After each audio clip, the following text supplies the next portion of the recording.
Welcome to Industrial Engineering Jargon Stocks channel. Hello everyone, my name is Harry and today I'm going to narrate the story of Henry Ford. Please stay with me until the end of the video and feel free to listen to this story every day to improve your English vocabulary and knowledge. And no need to worry about liking or subscribing, just enjoy the story. Henry Ford, an American industrialist and inventor, was born on July 30, 1863 in Greenfield Township, Michigan. He grew up on a farm and had an early interest in machinery. At the age of 16, he left home to become an apprentice machinist in Detroit. He worked for several different companies and gained a reputation as a skilled mechanic. In 1891, at the age of 28, Henry Ford became an engineer for the Edison Illuminating Company in Detroit. This job gave him the opportunity to work with electricity and to develop his skills as an inventor. During his spare time, Ford worked on developing a gasoline engine that could be used in a horseless carriage. In 1893, Ford completed his first successful gasoline engine and began working on building his first car. He formed the Detroit Automobile Company in 1899, but it failed after only 2 years due to disagreements with his financial backers. Undeterred, Ford continued to refine his design and in 1903 founded the Ford Motor Company. Ford's first car, the Model A, was a commercial success and laid the foundation for the future of the company. In 1908, Ford introduced the Model T, which was the first car to be mass produced on an assembly line. This made the car affordable for the average person and revolutionized the automobile industry. In addition to his innovations in manufacturing, Henry Ford was also known for his progressive social views. He believed in paying his workers well and introduced the $5 day, which was double the average wage at the time. He also believed in treating his workers with respect and providing them with good working conditions. Overall, the early years of Henry Ford were marked by his passion for machinery and innovation, which eventually led to the creation of one of the most successful and influential companies in the world. After the success of the quadricycle, Henry Ford went on to create his own automobile company, which he named the Ford Motor Company. Established in 1903, the company's initial goal was to produce cars that were affordable and reliable for the average American consumer. The first few years were difficult, and the company faced many challenges, including financial troubles, technical difficulties, and management conflicts. However, Henry Ford was determined to succeed, and he continued to work hard to make his vision a reality. In 1908, Ford Motor Company introduced the Model T, which was designed to be simple, affordable, and durable.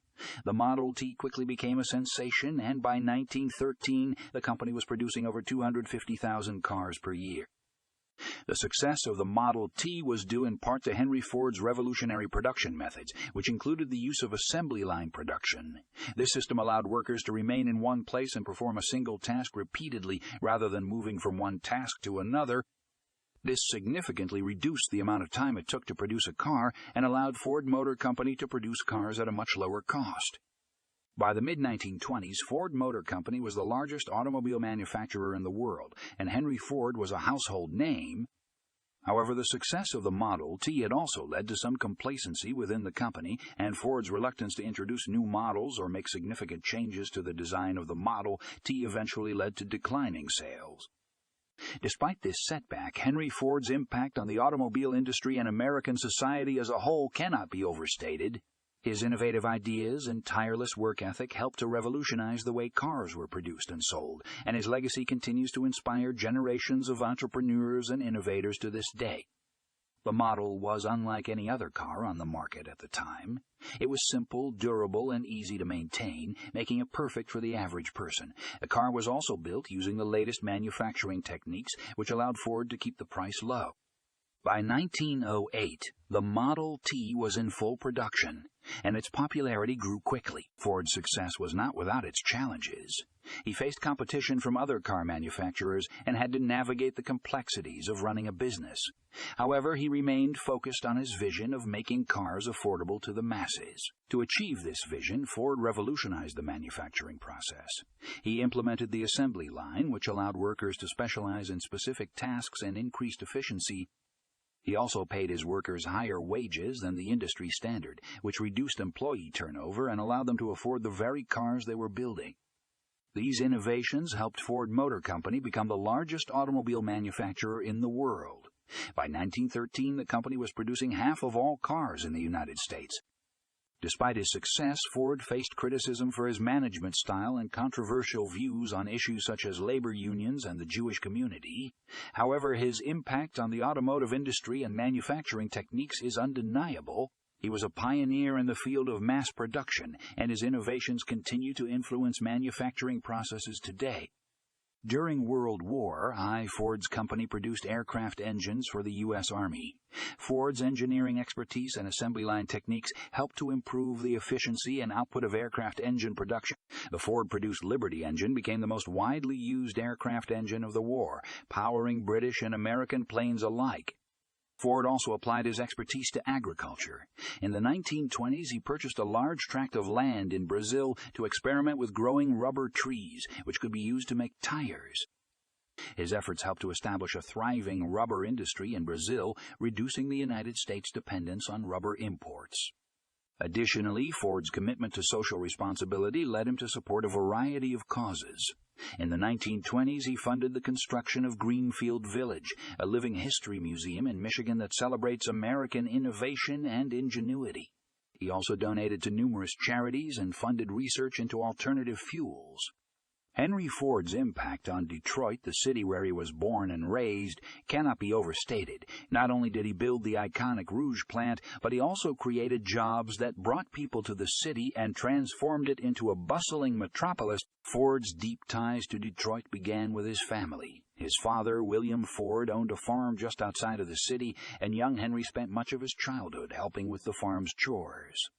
As he grew older, however, Henry began to show an interest in machines and mechanics, often tinkering with and repairing equipment on the farm. When Henry founded the Ford Motor Company in 1903, he chose Detroit as its headquarters. At the time, the city was already a center for the automotive industry, with companies like Cadillac and Oldsmobile already established there. But Ford's arrival marked a new era for the city. The Ford Motor Company's success allowed Henry to invest heavily in Detroit. In 1917, he opened the Rouge plant, a massive manufacturing complex that included everything from steel mills to glass factories to a power plant. At the time, the Rouge plant was the largest industrial facility in the world, employing over 100,000 people. But Ford's impact on Detroit was not just economic. He was also deeply involved in the city's social and political life. He funded numerous charitable causes, including hospitals and orphanages, and was a vocal advocate for workers' rights. He even ran for mayor of Detroit in 1919, although he ultimately lost to incumbent James Couzens. Despite this setback, Ford's influence on Detroit remained strong. His factories continued to provide jobs and opportunities for the city's residents, and his philanthropic efforts helped to improve the lives of many people. Today, Detroit is still closely associated with the automobile industry, and the legacy of Henry Ford continues to be felt in the city he called home. Henry Ford was known for his political involvement and his desire to shape public policy. He used his influence and wealth to support political candidates and causes that aligned with his beliefs. Ford's political views were complex and often controversial. He supported progressive causes such as workers' rights and the 8-hour workday, but he was also an advocate of eugenics and held anti-Semitic views. He famously published a newspaper called the Dearborn Independent, which promoted his views and was known for its anti-Semitic articles. Ford had a close relationship with several politicians, including President Franklin D. Roosevelt. He initially supported Roosevelt's New Deal policies, but later turned against them and became an outspoken critic of the president. He also had a close relationship with Republican Senator Arthur Vandenberg, whom he supported in his bid for the presidency in 1940. In addition to supporting individual politicians, Ford also played a role in shaping public policy. He was a vocal advocate for peace and disarmament, and he even organized a peace mission to Europe in 1915. He also supported prohibition and was a member of the Anti-Saloon League. One of Ford's most notable contributions to society was his introduction of the $5 workday in 1914, which was twice the average wage of the time. This move was unprecedented and greatly improved the lives of his workers, allowing them to buy the cars they were producing and providing them with a newfound sense of financial security. Ford believed that paying his workers well was not only good for his business, but also for the larger community, as it would stimulate economic growth and reduce social unrest. Ford was also known for his philanthropy and charitable activities. In 1915, he established the Ford Peace Ship, which aimed to bring an end to World War I through diplomatic means. Although the mission ultimately failed, it demonstrated Ford's commitment to promoting peace and his belief that business leaders had a responsibility to work towards the betterment of society. However, despite his positive contributions, Ford's views on race and his treatment of people of color have been heavily criticized. He was known for his anti-Semitic views and was an active supporter of the eugenics movement. He also engaged in discriminatory hiring practices, particularly against African Americans, and his company was accused of engaging in unfair labor practices. In 1941, Ford's reputation was further damaged when he was sued by the National Association for the Advancement of Colored People, NAACP, for discrimination against African American workers. The lawsuit forced Ford to integrate his factories and implement fair hiring practices, but the damage to his reputation had already been done. As Ford's automotive empire continued to grow in the United States, he set his sights on expanding globally. In 1904, Ford established a sales office in Paris, and in 1908 he opened a manufacturing plant in Manchester, England. The following year he expanded further, with plants opening in Germany and Canada. Ford's international expansion was not without its challenges, however. In Germany, for example, Ford faced significant resistance from local automakers who were determined to protect their market share. Undeterred, Ford pursued his vision of creating a global automotive empire. Ford's international ambitions were not limited to Europe either. In 1913, he established an assembly plant in Buenos Aires, Argentina, making Ford the first American automaker to establish a manufacturing presence in South America. He also opened plants in Australia, New Zealand, and South Africa. One of the key elements of Ford's international strategy was his emphasis on localization. Ford believed that his company's success in each market depended on its ability to understand and respond to the unique needs and preferences of customers in that market. This led to the development of the Fordism approach, which emphasized standardization and efficiency, while also allowing for customization to meet local needs. Ford's success in international markets had a profound impact on the automotive industry as a whole. By establishing manufacturing plants around the world, Ford paved the way for other automakers to follow suit, leading to the development of a truly global industry.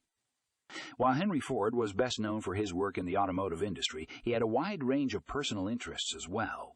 One of his main interests was agriculture. He grew up on a farm and had a deep respect for the land and the people who worked it. Throughout his life, he continued to have an interest in farming and even had a working farm of his own. In addition to agriculture, Ford was also interested in history and had a significant collection of historical artifacts. He was particularly interested in the history of the United States and had a collection of artifacts related to George Washington, including a lock of his hair. Another interest of Ford's was music. He was an accomplished pianist and enjoyed playing for family and friends. He even commissioned a custom-made piano that could be played by two people at once, with one person playing the keys and the other playing the pedals. Ford was also interested in education and believed that everyone should have access to it. He established the Fordson High School in 1928, which was designed to provide a quality education to the children of his factory workers. Finally, Ford had a deep interest in spirituality and was a member of the Swedenborgian Church. He believed that the Church's teachings had a profound impact on his life and often spoke about the importance of spirituality in his personal and professional life. Despite his reputation as an innovator and a leader in the automotive industry, Henry Ford's relationship with labor unions was tumultuous at best. In fact, Ford was known to be a staunch opponent of labor unions, and he went to great lengths to prevent them from forming within his company. One of Ford's most famous efforts to prevent unionization was the Ford Service Department, which he established in 1917. The Service Department's ostensible purpose was to improve working conditions and provide services to Ford's employees, but its real aim was to prevent the establishment of a union by gathering information on employees and spying on them to identify union organizers.